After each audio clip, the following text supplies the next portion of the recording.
ప్రస్తుతం ఎక్కడ చూసినా కూడా క్రెడిట్ కార్డుల వాడకం మామూలుగా లేదనే చెప్పాలి. డెబిట్ కార్డులను మించి క్రెడిట్ కార్డుల ట్రాన్సాక్షన్లు జరుగుతున్నాయంటే అర్థం చేసుకోవచ్చు. ఇప్పుడు బ్యాంకులు కూడా చాలా ఈజీగా క్రెడిట్ కార్డులు ఇచ్చేస్తున్నాయి. క్రెడిట్ లిమిట్ ఎక్కువగా ఉంటుంది. అలాగే స్పెషల్ క్యాష్ బ్యాక్స్, రివార్డ్ పాయింట్లు, డిస్కౌంట్లు అంటూ ఎన్నో బెనిఫిట్స్ను కల్పిస్తున్నాయి. దీంతో క్రెడిట్ కార్డులతో సేల్స్ పీక్ స్టేజ్లో జరుగుతున్నాయి. అవసరానికి మించి కొనుగోలు చేస్తున్న వారు ఎక్కువైపోయారు. అయితే క్రెడిట్ కార్డులను ఎక్కువగా వాడితే రిస్క్ కూడా ఎక్కువగానే ఉంటుంది. బిల్లులు సరిగ్గా కట్టకపోతే భారీగా వడ్డీ కట్టాల్సి వస్తుంది. పెనాల్టీలు కూడా పడతాయి. క్రెడిట్ స్కోర్ త్వరగా తగ్గిపోతుంది. ఇలా ఎన్నో నష్టాలు ఫేస్ చేయాల్సి ఉంటుంది. అందుకే క్రెడిట్ కార్డు రూల్స్ తెలుసుకుంటూ ఉండాలి.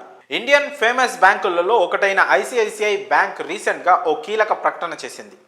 క్రెడిట్ కార్డుల వాడకంపై కొత్త రూల్స్ ప్రకటించింది. ఈ కొత్త రూల్స్ నవంబర్ 15 నుంచి అమల్లోకి తీసుకొస్తున్నట్లు ప్రకటించింది. ఈ వారంలోనే రూల్స్ అమలులోకి వస్తున్న క్రమంలో ఐసిఐసిఐ క్రెడిట్ కార్డు వాడేవారు ఖచ్చితంగా వీటి గురించి తెలుసుకోవాలి.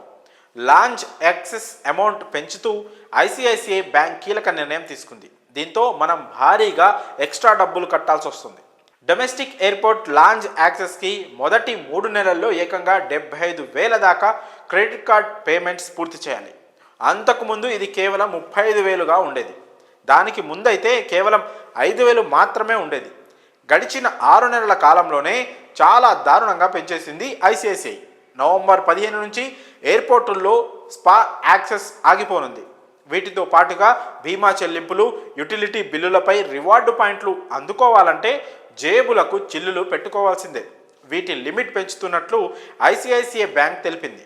అలాగే గవర్నమెంట్ పేమెంట్స్ జరిపినప్పుడు ఎలాంటి రివార్డ్ పాయింట్లు ఉండవు. ఫ్యూయల్ సర్ఛార్జ్ వేవర్ కోసం నెలకు 50,000 పైన ఖర్చు చేయాలి. ఇక ఈ లిమిట్ దాటితేనే ఫ్యూయల్ సర్ఛార్జ్ మాఫీ అనేది ఉంటుంది. ఇక థర్డ్ పార్టీ యాప్స్ నుంచి చేసే ఎడ్యుకేషన్ పేమెంట్లపై 1% ఫీ కట్టాలి. దీంతో పిల్లల స్కూల్ ట్యూషన్ ఫీజులు కట్టినప్పుడు మనకు ఖర్చు మామూలుగా ఉండదు.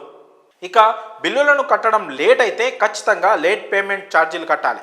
ఐసిఐసిఐ బ్యాంక్ కొత్త రూల్స్ ప్రకారం ఇక నుంచి 100 దాకా బిల్లు ఉంటే ఎలాంటి ఛార్జీలు ఉండవు. కానీ 101 నుంచి 500 దాకా బిల్లు అయితే ₹100 లేట్ పేమెంట్ ఛార్జీ కట్టాలి. 501 నుంచి 1000 దాకా అయితే ₹500 కట్టాలి. ₹1,001 నుంచి 5,000 దాకా అయితే 600, ₹5,001 నుంచి 10,000 దాకా బిల్లుంటే ₹750, ₹10,001 నుంచి 25,000 బిల్లుపై 900, ₹25,001 నుంచి 50,000 బిల్లుపై లేట్ పేమెంట్ ఛార్జీలు ₹1,100 కట్టాలి. ఇది సంగతి. ఐసిఐసిఐ బ్యాంక్ క్రెడిట్ కార్డ్ వాడేవారికి ఈ రూల్స్ ఖచ్చితంగా షాకింగ్ అనే చెప్పాలి.